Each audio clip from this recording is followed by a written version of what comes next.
I I realized that it could be a career when I saw other Irish YouTube creators go full time, and the idea of that was just blowing my mind. I didn't really understand how are you paying your rent, how are you feeding yourself, how are you making money, and I became friends with a lot of the bigger Irish. YouTube creators at the time, and I think I had about 1,000 subscribers, so I was very far off from making it a job. But they were like, just giving me tips and telling me how it works, and what kind of content is best. And I got to about 150,000 subscribers, and I thought to myself, I don't really like the job I'm in at the moment. Here's a big YouTube channel that I own.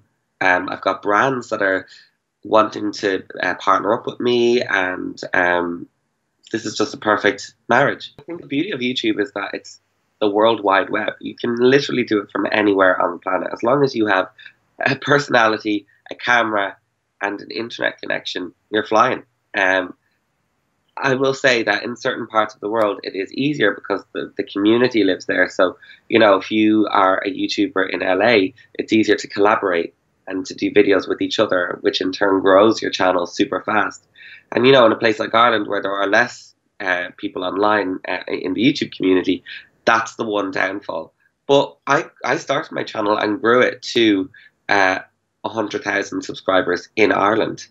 And it's grown up by 200,000 since I moved to London. And that's only partly because of the move, but mainly because it's like a snowball effect. The bigger the channel is, the faster the growth will be.